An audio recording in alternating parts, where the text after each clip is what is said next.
Hey, what's going on? This your boy Charles at Chadwick Experiences, and I have a super duper experience. I went to high school with this guy. I never knew he was gonna achieve the things he want. He kind of reminded me of myself. We were both like motivational speakers, comedians, keep everybody laughing. I think when I was a senior, you might have been a sophomore at Southwest High School.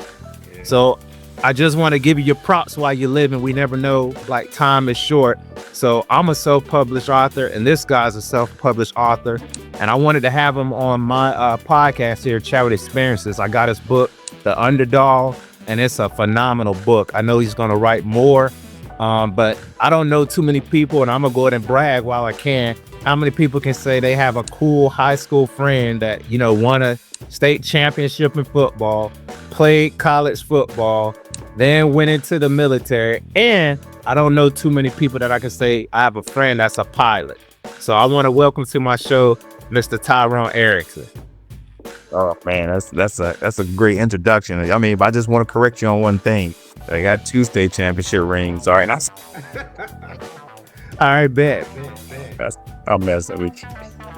And I love this because the little, I don't even want to say it's a country school, but just if you're from North Carolina, if you know, Southwest Stallions, we always had this motto. I think that was started maybe in the 70s and the 80s. It says, once a stallion, always a stallion. So I was real happy to have a former classmate up here, especially the high school we went to.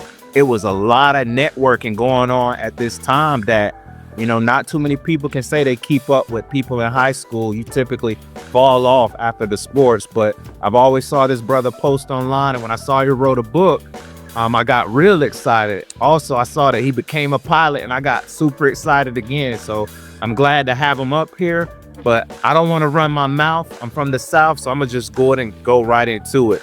Question number 1. What was it like in high school, man? I don't want to take us too far back, but I think it is a part of how I knew you, man. What was it like? Who did you become, and where are you at now in life? I've always, even back then, I was a jack of all trades, man. Just coming up as a country boy. If you're from the country, working on the farm, you got to know how to do some of everything. Like you're the plumber, you fix the cars, you fix the equipment. You got to know how to grow plants. So you got to know how to do a little bit of everything. So I was always, I was raised to be a jack of all trades. But I know people give that like a bad name. It's like, hey, if you're the jack of all trades, you master none. But being a jack of all trades is really good. It worked out for me. Especially when it comes to networking, because you know a little bit of everything. And if you don't know a lot, or you need to know a lot, then you know somebody within that industry that can help you. You know the master. You know what I mean? So yeah, back then I was just jack of all trades. I wanted to try some of everything. That's what got me into football, basketball, running track. I've always been interested in a bunch of stuff, the arts and theater.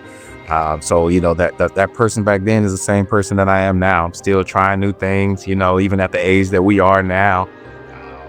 Some people say I have achieved a lot of success, but I'm just like, I really haven't did much. I'm still learning. I'm still growing. So, that's who I was back then. Same person now. I haven't changed much, man. Bet, man. My next question I wanted to ask you, this title, man, it can go so many different ways. I'm gonna zoom it in here so people can see the underdog, and it looked like a chihuahua up there. Even the color scheme, he's like black and white. Can you explain to me what does it mean being an underdog, and like to your personality as a person as well? I'm pretty sure there's some type of tie to that title with you as well in the book. Yeah, it personally just means being overlooked. With coming from the place that we came and the school that we went to, man, like I said, we won multiple state championships in football, and we did really well in other sports, basketball and track, going to state. So, I come from a school that was full of talent. And you can get lost in that. And especially, me, I was 170 pounds back then. So I was never the biggest, never the strongest, never the fastest. So, I just had to play my part. So, part of being the underdog is really just being that person that, nobody ever really picks you, because, we had our picks in our school who were phenomenal athletes. So, nobody ever really picks you to win. But even even in the midst of all that, like you still have a story and you still can, find your way. So that's what it means to be the underdog. Is like, hey, even if you're surrounded by a bunch of people that's faster, that's bigger, that's smarter, you're still important too, and the world still needs you. That man, and I'm gonna get a little bit off script. The underdog. I'm just thinking too. I think when you come from a smaller school, you wanted to rep that. And I don't know if it's like that now. I'm old. I'm in my 40s, but I ain't gonna lie.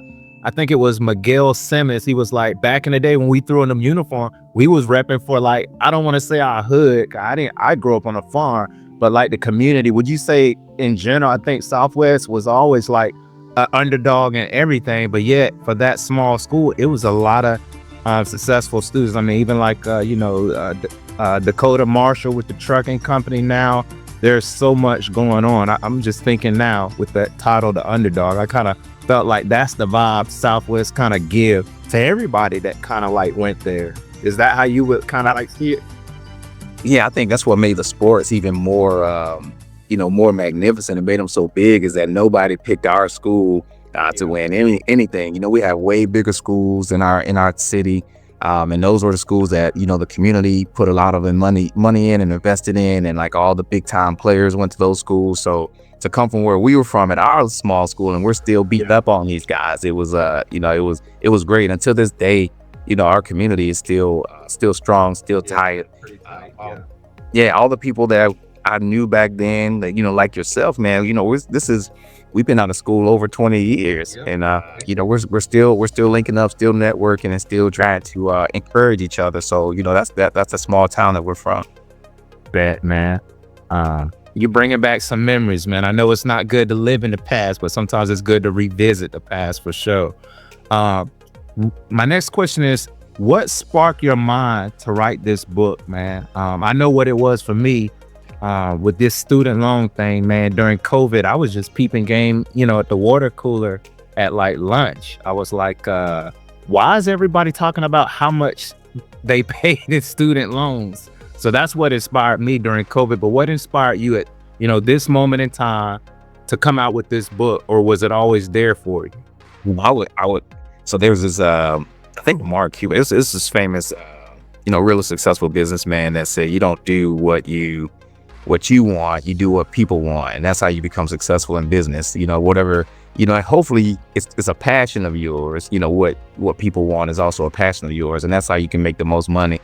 But outside of that, man, it's like just when I realized people needed to hear the story, especially young kids, because we were raised in a community, like our community raised us.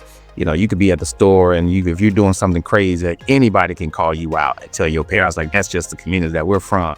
So, you don't really see much of that anymore. Like, people helping raise each other's kids out in the streets. So, when I realized that, these little kids needed to hear that story, because they don't have big that they can look up to, like we did, and cousins. And so, I pick my daughters up from school every day. And, some of the first thing I ask them when they get in the car is like, hey, how was your day? And they tell me all these crazy stories, and it just makes me go back to when I was a kid, man, and all the crazy stuff that we used to go through. And, just the stuff that they go through as kids, it just brought back all those emotions and feelings of like, hey, this is still something that we need to tackle, especially in today's world where mental health is becoming more and more of a thing that we need to tackle and focus on. So just trying to get in the minds of the younger generation and the kids to know, like, hey, regardless of what situations you're going through, like, they call me Uncle T. All the kids call me Uncle T. Like, Uncle T is here for you. We're going to work through it.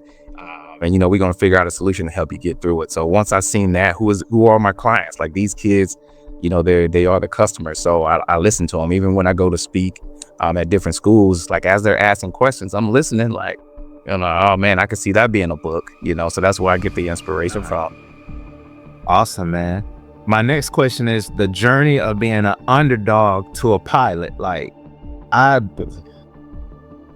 saw a post a while back on Facebook when you was like, I don't want to ruin it, but I'll let you talk about it with that teacher situation, because that got me hype. I was like, that's like manifestation to the fullest. And I mean, that's the story you're speaking of. When I was real young, we had what they call transportation week at my school.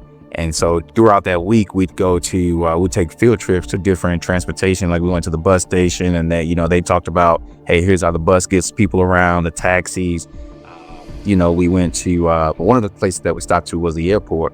And so we got to go to the airport and actually get on the airplane, and the flight attendant and the captain, like, they sat us down and was talking to us. So during that time, to make a long story short, when they sat us in the seats and they clipped the seat belts on us, man, I was terrified. I'm like, this plane is about to take off, and I'm gonna miss my family. It's gonna take me somewhere crazy. We're gonna crash. Like, I had all these, feelings, because I was really super young, man. And so all I could do was cry. That's how the emotions came out. I just cried, and I was interrupting class because I was just crying so loud. So the teacher pulls me aside, and she's like, "Hey, listen, you need to calm down." And I'm like, I am terrified. And so she says, "Listen, once we get off this plane, you ain't never got to get on another plane again." And I was just like, well, I mean, what if I want to fly the plane one day? Just saying just something off the cuff. How kids just say random stuff. And I was like, what if I want to fly the plane one day? And she looks at me, and with a serious face, and she said, "Listen, people where you're from don't fly planes, so you can forget about that." And I got so upset, man. I was just like, you know what? One day I'm gonna fly this plane. And that's the story that you're talking about. What years you in, man, when that happened? This was I was in kindergarten. This is the kindergarten or first grade. So I was like 5 or 6 years old. And you remember that like it was yesterday, huh? Because it was life changing. That was the first time that I ever felt like real small, and felt doubt. And I also felt like disrespected, because I'm just like, man, even though we come from a small town and brilliant people come from where we're from, and like, hey, we can do anything that we put our minds to. So, it was just, my goal, my mission was to prove her wrong after that. Because like, hey, we can do this. Man, and that's crazy, man, for you to be in kindergarten and feel that type of way. But you know what's funny, bro? I always felt that way too. I don't know if it's something spiritual, third eye or whatever, but I would get real hot with teachers sometimes when you could tell they were trying to like put you down, even at that level. So that's awesome, man. How did you become a pilot? Walk me through maybe high school. I know you said you went to college. Then after that, just to give my listeners a quick view from a pilot insight, like what all did it take for you to become a pilot? And walk me from high school. I know high school didn't have nothing to do with, but a lot of my listeners, they love talking about the college, the career, the life choices they have to make after high school. If you just give us a brief leading up to how you became a pilot. Like I was saying before, being a jack of all trades, like I tried a bunch of different stuff. So after college, where I was playing football, everything was good. I was just being well taken care of as a college athlete. To go there, still trying to play college, still trying to play football after college, going to different tryouts with different teams. And I ended up, getting hurt. And while I was hurt, I got a job at this car dealership in Charlotte, North Carolina. Just started working there, man. And I'm like, I'm gonna just have this job just until I heal up, and then I can go try out for some more football teams. And next thing I know, it was like 3 or 4 years that gone by. Like, wait a minute, why am I still here? Yep. So I've always had this, like I said, from when I was a kid, I always had this dream of, just flying planes, and like, hey, this is something that I said I was going to do. But I didn't know how. I didn't have any blueprint. There's nobody that I knew that was a pilot. Nobody from where I was from that flew planes. So I didn't have any blueprint at all. But there's this guy named Bill Schaefer that I worked with while I was in college, and he was in the Navy, man, and he used to fly planes. His son is a captain, Jamie. We're still close to both of those guys to this day. Jamie's, he's at a major airline, and every time he'd come see his dad, Bill, at the car dealership, he'd always drive up with a new car. And I'm like, man, what does this guy do? And he's like, yeah, I'm a captain at American Airlines. So, and I'm like, oh man, I need to do that. But again, I didn't know how to do it. So Bill says, well, man, first you got to go up and do a flight, to even know if you like it, before you go out to go after, you just got to go see. So he takes me to the airport, man. And we go do what they call a discovery flight. And the discovery flight is literally just you get to fly around with the instructor for an hour. And they, at some point it's up to them, but they can let you get the controls and actually fly the plane. And that's what happened. We're up there flying over Charlotte, over the Lake Norman area. And I'm like, man, this is beautiful. And, I got to fly the plane myself, and just flying the plane, I was like, this is what I want to do, for the rest of my life, man. And after we landed, again, I still didn't know how to get from point A to point B. And with Bill being in the military, he's like, yeah, the Navy, the Navy can pay you to go fly planes. And I was like, and so, that's where that, just dug into it, started researching it more, because it was really expensive to take civilian lessons, which is still possible. There's programs and grants and scholarships, loans that you can take out to get your certificates. So you have a rough estimate for my listeners and even me? What would rough estimate? What would the private lessons have cost you if you went that route? I mean, from the civilian people that I've talked to, it's upwards of $100,000. 120 to go from 0 hours all the way up to all the certificates that you need. So it's really just like getting a degree. Yeah, from a college. This is not a buzz. That's like a student loan right there, $100K. Yeah, it's like a student loan, but at the same time, the job that you can get afterwards, it's very lucrative. So it'd be well worth it if you stick with it. But yeah, so I was like, well, I don't want to take out any loans. I'm still relatively young. I was, like 27, 28. And I decided to join the Navy. And that's the rest was history from there. The Navy paid for everything. They taught me how to fly. And then in return, I just had to, give them 8 years of service after I got all my pilot certificates. Okay, awesome. And with that being said, I've always heard like the ASVAB, like was that process, or did you have to like Bill hook you up with something to specifically get what you want? Or it was just truly merit, you scored right on the ASVAB? Or is there like a connection for my listeners? If somebody wants to go that route and fly planes, the Navy, military, what was that process like? It's all grit, and you can't get past those test scores. So, once I talked to the Navy chief, Chief Moen, I'll never forget him. Big once I talked to Chief Moen, he gave me the guides, the booklets. I ordered some stuff offline just to get started. And I was just studying every night after work. Work 10-hour shifts, come home, eat, spend time with the family. And then I'm in the books for the rest of the night. Just rinse and repeat every single day. Just study leading up to the test. Took the test, passed the test, and you got to get a certain score in order to be a pilot. So I got those scores, and selected the pilot slot. Awesome, man. Next question is, what is a life lesson that you can translate from what you learned in the cockpit? I would say, so there's this quote that says your attitude will dictate your altitude, right? And that's a quote that I live by. So what, in aviation, there's this, there's this instrument that we have that's called an attitude indicator. And the attitude indicator is separated into two parts. The top part is blue, which represents the sky. And then you have the bottom part, which is brown or green, that represents the ground. And so in the middle, there's a aircraft symbol, right? And if the aircraft symbol is in the blue, that means that you're climbing, you're going up. And then if the aircraft symbol is in the brown, that means like, hey, you're going down. And that's your attitude, your plane's attitude. So you can control it with the yoke or the stick, right? So if you want to climb, if you want to go high, then you pull back on the stick, and that forces that attitude indicator to go up. That means you got a positive attitude, and then you go higher. And if you want to go down, you just push down on the controls, and then that attitude indicator goes down to the ground part, and that means you got a negative attitude or you're going down. So that the life lesson in that, man, is that if you want to soar, if you want to go high, if you want to fly, you gotta keep a positive attitude. That's the only way that you're ever going to soar and fly in this world, man. And if you got a negative attitude, like the only place that you can go is down. So I live by that. And I can contest to that. In high school, man, you always had good energy. I hope some of my former classes see that was my goal, is just to keep everybody. I was a comedian, but to keep everybody up there, pushing up for sure. Great analogy. The next question is kind of like a universal question. I've wrote several books, and I'm just going to hammer you hard about your book. What was the hardest thing about writing your first book, man? For anybody who may want to write a book in their lifetime, what is one of the hardest things about writing your first book, you think?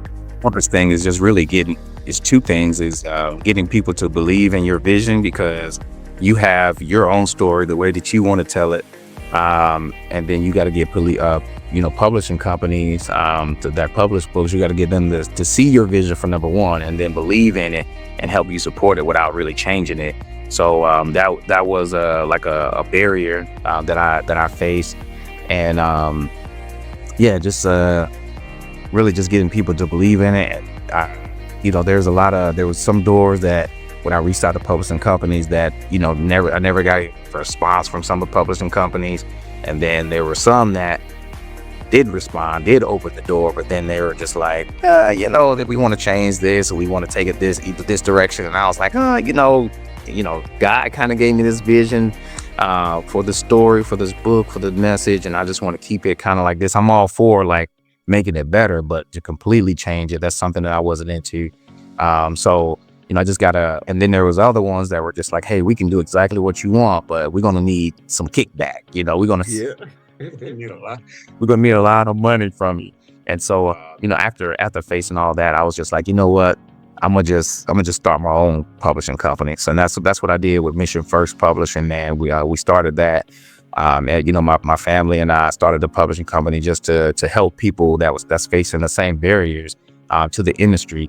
They don't have the money, they still want to get the story out. I wanted to be your story told from you. So that's what our publishing company is all about. That, man, and I love that, man, because so many people think that it's so hard to write a book. I can kind of get it, but the publishing part, it really wasn't that hard. I mean, and you can never do enough edits, bro. I had other people I'm still looking, I'm always finding something. Man, I wish I would have did this, but the one thing I can say is I'm happy because it is easy. People, whether they know it or not, they're looking at two guys from high school, a small town. We self-published some books, man. It wasn't hard. It wasn't easy. If you got the mind to do it, you can do it. And that's the biggest message that I want people to know about this, man. Share your work. Like you said, man, you had a bunch of people look over it to edit it. My family, look, let me tell you, my wife and my children are like the biggest editors, critics that I know. And that is good, especially with kids, man. I remember specifically, I had like, hey, the book is done. Like, it's ready to go. I ordered a proof copy. And when I ordered a proof copy, it showed up at the house. I'm reading it to my daughter because I'm like, hey, this is the audience. Let's see how she takes it. And she notices, she's like, wait a minute, Dad, I really love the extra dog that's on this page. And I'm like, what? Extra dog? Never even saw it. I never even caught it, man. She brought that up, and I immediately back on like, I gotta change this, back to the illustrations and taking that out. So really just letting the people see it, man, and seeing what they say about it, and then just don't take it personal. It's like, hey, they're trying to make it better, so you got to listen to what the people say about it and make it better. And it never ends. A book that's published, right, still find some edits. That's what I learned, man. The next question is, and again, I know what I got out of the book, but I'm not gonna spoil it.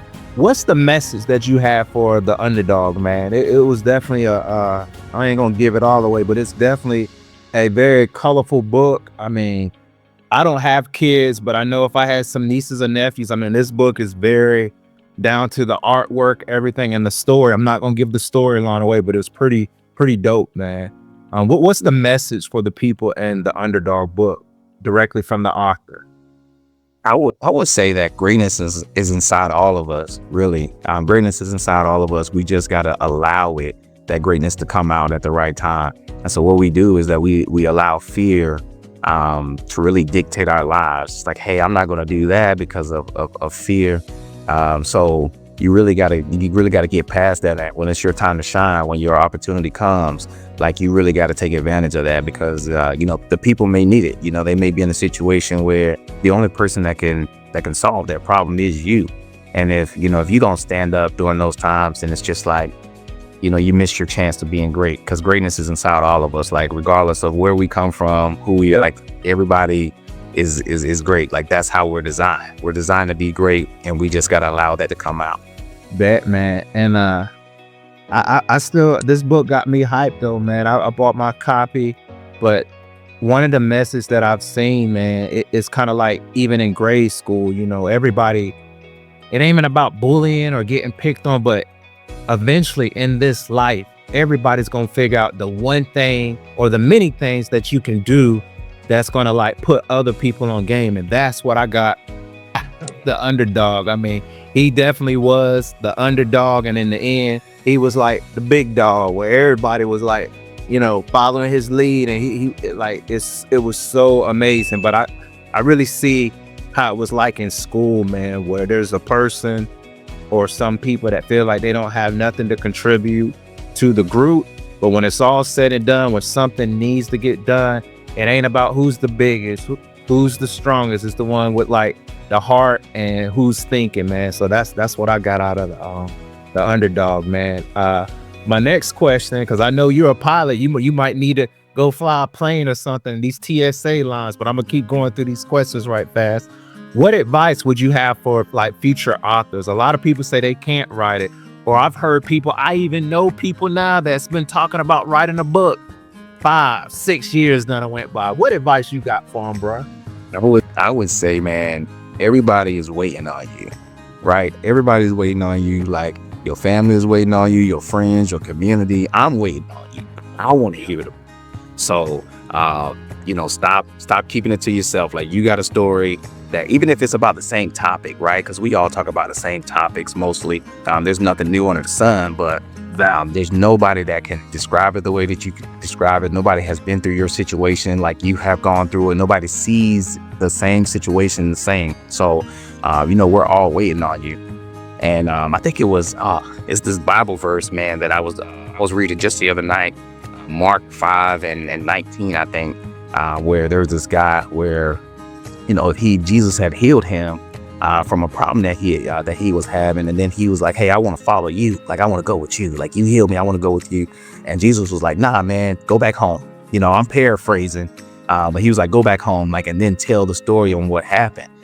So I believe that God has he's placed something inside of all of us, and that's that story that you're talking about, that book that needs to be written. He's placed it inside of you, and how do you get it out there, to the world? Is like, you go back home, right? You start small. You start with your family. You start with your friends. Let them read it.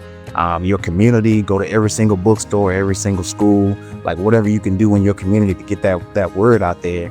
And we live in a world now where, it just takes one viral video in order to get stuff out. So that can come from a family member, that can come from somebody in the community, somebody at the church.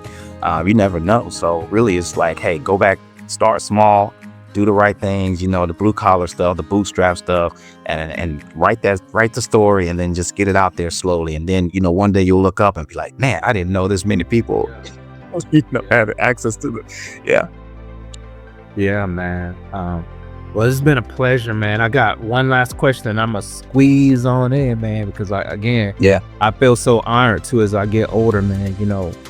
Time is like the currency. It really is. So I'm so happy you was able to share some of your time with me, man. But outside of, selling this book and your vision, what's the big overall mission for you? Do you have that mission in there, and what do you hope this story, as well as the story you shared with us today, will have the impact on the next generation? That's why I do what I do at Chat with Experiences, man. The community we grew up in, if it wasn't for so many people, yes, I had a 2-parent household, but it was like some of them teachers, some of our high school coaches, they really instilled in me while I was young. And I want to make sure that as an American citizen, that I let the next generation know the way America was painted or presented to me is that there is hope and there is always opportunity and choices. So what is your bigger mission, the storyline for the next generation, not only through your book, but also what you represent as a person, man?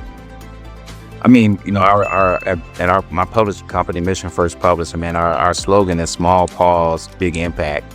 So that just means that you matter, regardless of where you came from, how small you may be, in whatever room you're in.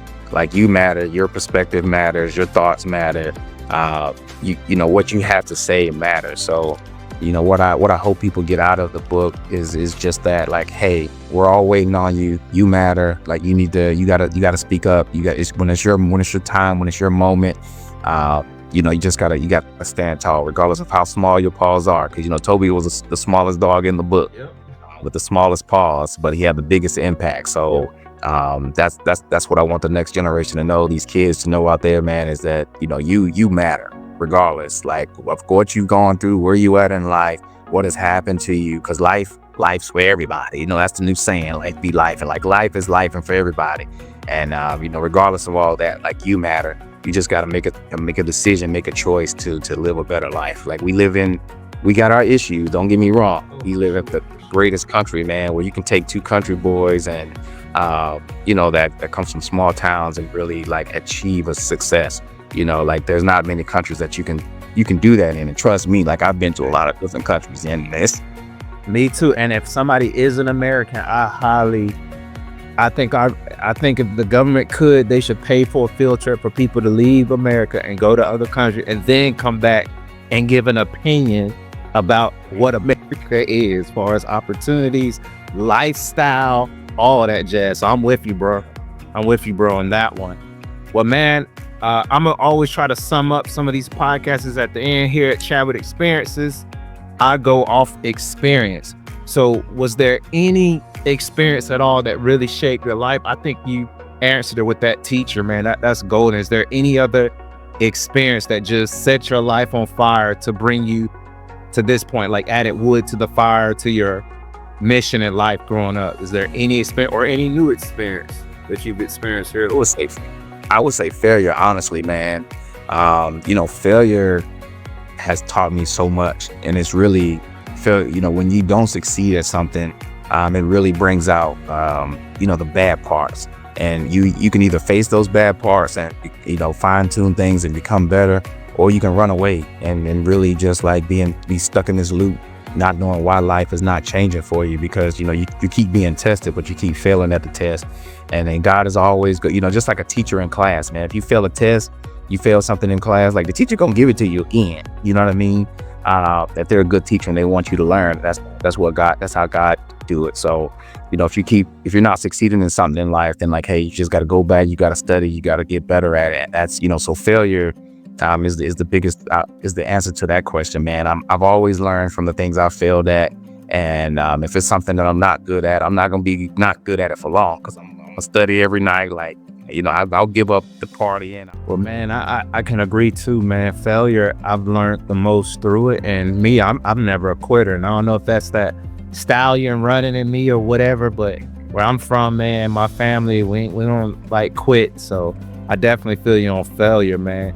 But I appreciate this, man. I'm definitely gonna do everything I can to promote your book. Where can people buy the book? I know I bought my copy from Amazon. And is there any social media, any way that people can get in contact with you? I do see you speaking in multiple schools, so I don't know if a teacher or principal see this. Where could people find you at, man? I mean, I'm on, you know, I'm on Instagram at Tyrone the Pilot on Instagram, on Facebook, Tyrone Arrington.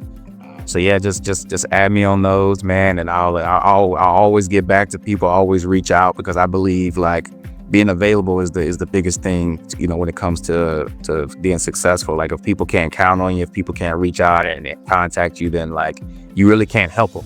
So, but the book is available through Amazon. You can go to Amazon.com and get the book. It's at Barnes and Nobles, Walmart.com, Target, anywhere you can. Books A Million, anywhere you can buy books, you can order it. And if it's for a librarian, the librarians can, or the teachers at schools, they can look it up through their systems, wherever they get their books, and they can find it there. So it's, you know, it's pretty much anywhere you order books from, you can get it.